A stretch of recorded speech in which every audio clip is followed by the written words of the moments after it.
हम कहें कि ये 47 नहीं, 27 में इनका पहला स्टार्टिंग यूपी से खत्म होने जा रहा है। 27 के बाद इस 47 का मुंह नहीं देखेंगे, 29 में इनको भी पलट देगी जनता। धर्म को बचाते बचाते कहा जाए कि वो धर्मेंद्र को बचाने लगी है। हमको लगता है कि राहुल जी को शादी कर लेना चाहिए। आने वाले समय में अगला प्रधानमंत्री राहुल गांधी बनेंगे। इस प्रोटेस्ट में एक ईवीएम जोड़ना चाहिए था कि हमको ईवीएम का भी विरोध करना चाहिए कि ईवीएम हटाओ, देश बचाओ। धर्मेंद्र प्रधान का इस्तीफा इसलिए ज़रूरी है कि अगर वो इस्तीफा देंगे, दूसरा जो भी मंत्री आएगा या जो भी वो विभाग संभालेगा उसके अंदर डर हो जाएगी और वो सही तरीके से पारदर्शिता दिखाएगा, पारदर्शी के तहत से वो काम करेगा। जो पेपर लीक है उस पर ध्यान देगा। जैसे पेपर लीक का जो वो एनटीए का जो बदले गए हैं, एनटीए का जो अध्यक्ष है वो उसको भी वहाँ हटा दिए गए हैं। तो उसी तरह देखिए, आप देखे होंगे किसी भी ज़िले में या शहर में आप अधिकतर देखे होंगे कि अधिकारियों का ट्रांसफ़र होता है। अधिकारियों का ट्रांसफ़र किस लिए होता है? वो अधिकारी या तो बढ़िया होता है या तो ख़राब होता है, दो ही होता है। तो बढ़िया होता है तो उसको नेता भगाते हैं और ख़राब रहता है तो उसको जनता भगाती है। दो तरीका है।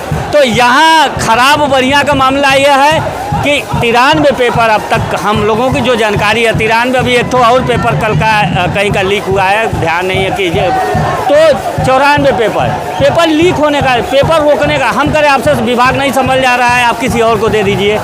लेकिन यहाँ है क्या कि ये सरकार धर्म को बचाते बचाते कहा जाए कि वो धर्मेंद्र को बचाने लगी है।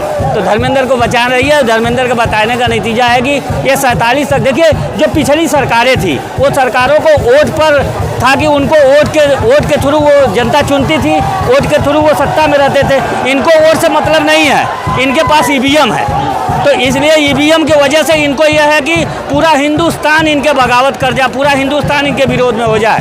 लेकिन इनको वोट का भरोसा नहीं, इनको ईवीएम का भरोसा है। इसलिए तुम चिल्लाते रहो हम ईवीएम। तो इसलिए इस प्रोटेस्ट में एक ईवीएम जोड़ना चाहिए था कि हमको ईवीएम का भी विरोध करना चाहिए कि ईवीएम हटाओ, देश बचाओ और पारदर्शिता के तहत चुनाव हो, बैलेट पेपर से चुनाव। हटा देते हैं, प्रधानमंत्री बदल देते हैं तो सारी सिस्टम।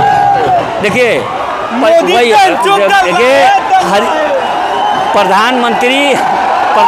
प्रधानमंत्री बदलना तो बदलाव की ये प्रकृति का देन है। हमेशा जानते हैं कि कोई भी प्रधानमंत्री हो या मंत्री हो या ये लोगों को 5 साल की वर्दी रहती है, हमेशा नहीं रहती है। लेकिन ये एक ऐसी सरकार है जो कह रही है कि हम 1947 तक रहेंगे, 2047 तक।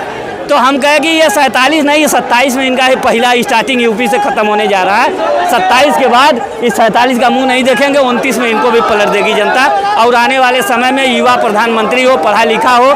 पहली बार की अभी हम एक बच्चा देखे थे, लगाया था कि अब जो प्रधानमंत्री हो शादीशुदा हो, मतलब मन की बात बीबी से और काम की बात जनता से। तो ऐसा प्रधानमंत्री हमको लगता है कि राहुल जी को शादी कर लेना चाहिए। आने वाले समय में अगला प्रधानमंत्री राहुल गांधी बनेंगे।